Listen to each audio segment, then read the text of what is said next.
Tulad din natin, bilang mga Kristiyano, kung may mga bagay na ipinagagawa sa iyo ang Panginoon, mahalaga na meron din mga tao na maalalay sa iyo para mas marinig mo kung ano yung bagay na ipinagagawa sa iyo ng ating Panginoon.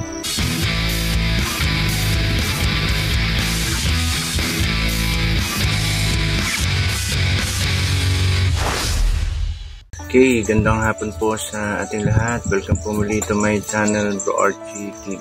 Sa hapon na ito, ang pag-usapan natin is yung nandun sa 1 Samuel, chapter 3, verse 1 to 10. Ito po yung pagkakataon na tinawag ng Diyos itong si Samuel. The title of this message is Tinig ng Diyos. Ngayon, paano ba narinig ni Samuel yung tinig ng Diyos? In verse 1 to 5, sa pamamahala ni Eli, si Samuel ay patuloy na naglingkod kay Yahweh ng panahong iyon. Bihira na magpahayag si Yahweh at bihira na rin ang pangitaing galing sa kanya. Malabo na noon ang mata ni Eli. Minsan natutulog siya sa kanyang sleep. Si Samuel ay natutulog naman sa santuaryo kung saan naroroon din ang kabanantipan. Bago magmadaling araw ay may sindi pa ang ilawan ng sa santuaryo. So itinawag ni Yahweh, Samuel, Samuel. Narito po ako, sagot niya. Patakbo siyang lumapit kay Eli at sinabi, bakit po?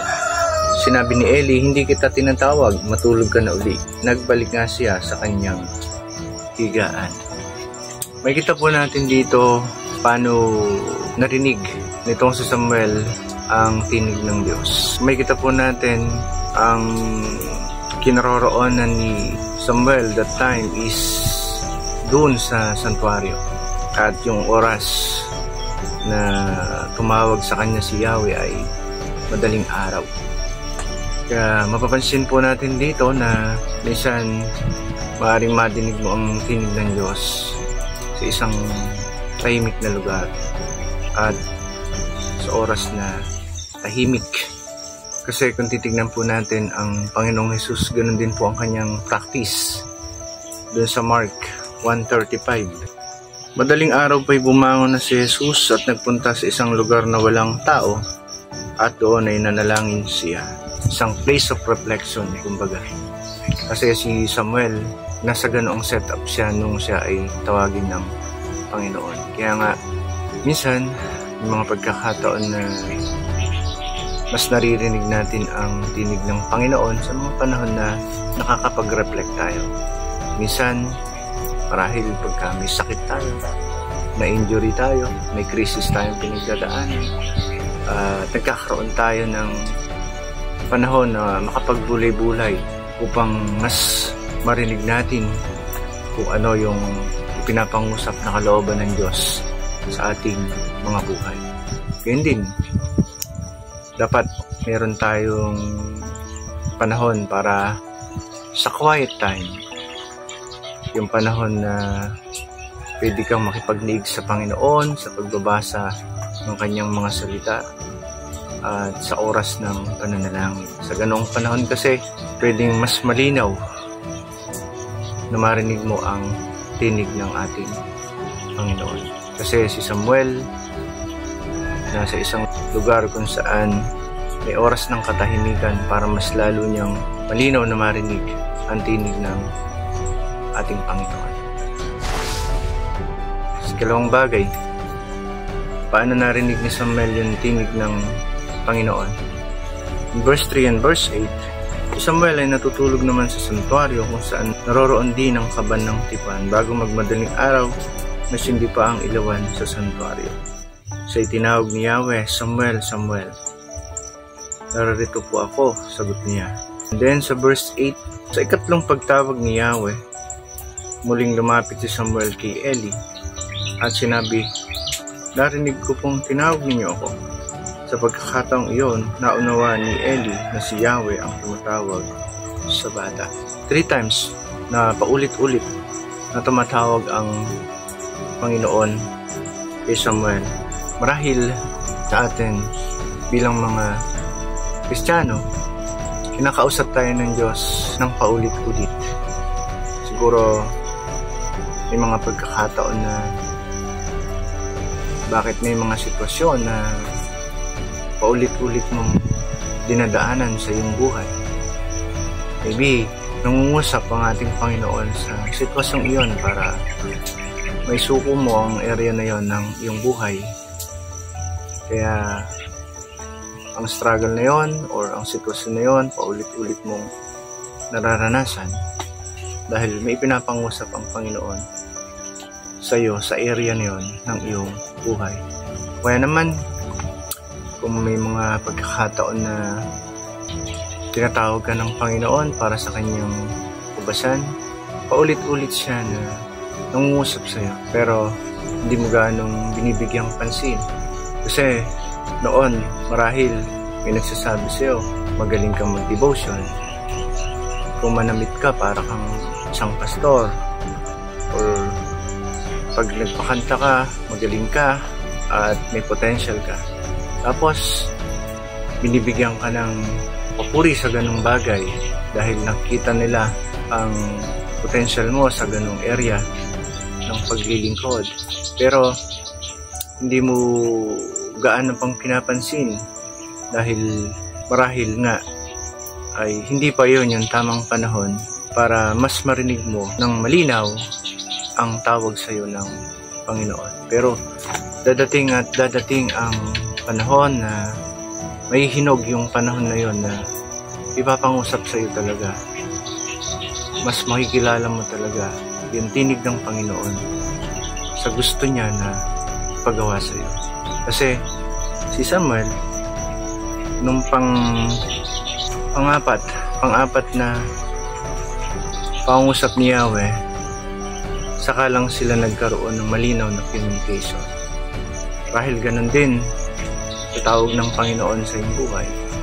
Marahil in the past, meron kang mga komendasyon or may mga bagay sila na napupuna sa iyo, sa iyong mga potentials, pero binabaliwala mo lang. Pero dadating talaga yung time, yung perfect time, na malinaw na ipangungusap sa iyo ng Panginoon yung iyong tawag. Kaya sana, kung dumating yung perfect time na yun, huwag mong re-rejectin. Mag-response ka, mag-obey ka, sumunod ka sa kalooban ng Panginoon. Kasi si Samuel, nung nagkaroon na siya ng malinaw na communication sa Panginoon, maganda yung naging takbo ng mga sumunod na pangyayari. Nagamit siya ng Panginoon sa huling mga verses ng chapter 3. Patuloy na nagpapahayag si Yahweh sa Shilo, sapagkat siya nangungusap kay Samuel sa Shilo. Dinirinig ng buong Israel ang salitang ipinapahayag ni Samuel.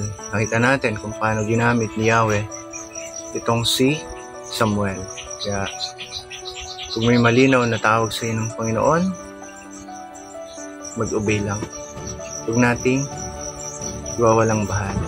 Like Jonas, nung tinanggihan niya ang tawag ng Panginoon, may nangyari na hindi maganda sa kanyang buhay.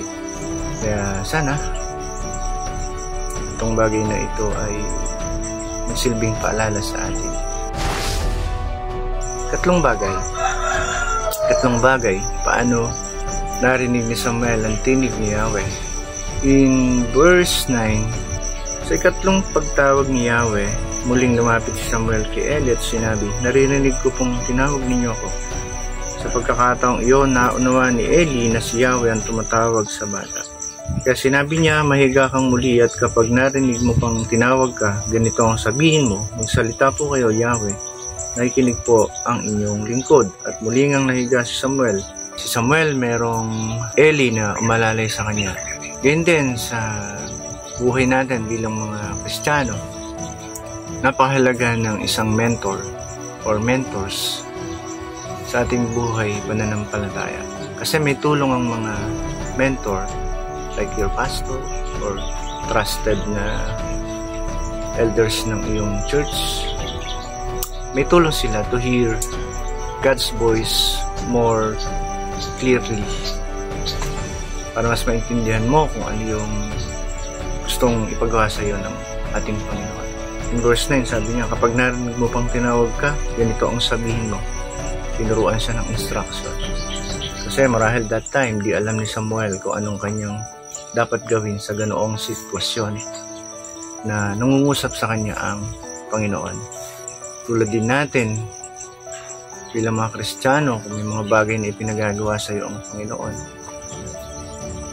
mahalaga na meron din mga tao na maalalay sa iyo para mas marinig mo kung ano yung bagay na ipinagagawa sa iyo ng ating Panginoon. Kasi si Jesus ganyan din. Nung siya ay nawala ng 12 years old siya, natagpuan siya sa templo. Nakikinig, nagtatanong, kumbaga natuto rin doon sa mga matatanda ng Israel that time. Bata pa siya noon. Kaya nga, kung may mga bagay na pinapagawa sa Panginoon, hanap ka ng mga trusted mentors or trusted mentor.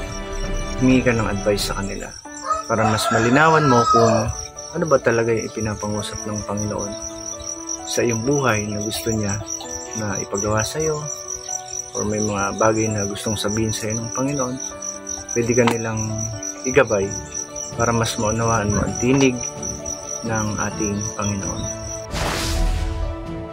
Kaya nga isang bagay na matututunan din natin dito, or mga bagay na pwede nating matutunan dito, ay improve your quiet time. Maglaan ka ng oras para i-improve yung iyong quiet time, yung intimate relationship mo sa Panginoon.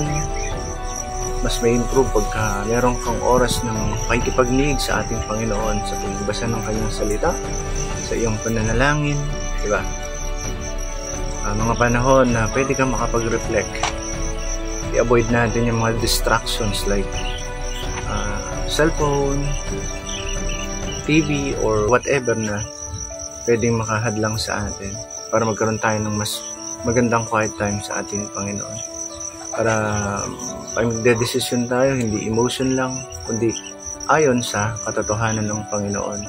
Pag-aralan mo na mas ma-distinguish yung boses ng kaaway at yung boses ng ating Panginoon. And then, manap ka ng mga trusted mentors. Mahalaga yan na mayroong nagko-coach sa atin.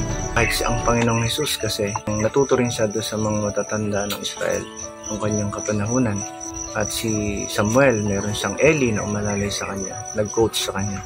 Yan po yung mga bagay-bagay bakit kung paano narinig ni Samuel yung tinig ng Panginoon. Yung tahimik na oras, paulit-ulit niyang narinig ang tinig ng Panginoon, yung pagtawag sa kanya, at yung pagtulong sa kanya ni Eli, kumbaga yung mentorship ni Eli. Sana kung ikaw man ay may tawag sa ating Panginoon o yung mga bagay na ipinapangusap sa iyo ang Panginoon, itong mga bagay na ito ay magsilbing paalala para mas maunawaan mo kung ano yung bagay na ipinapangusap sa iyo ng ating Panginoon. God bless you, kapatid, at magandang hapon sa iyo. Glory to God.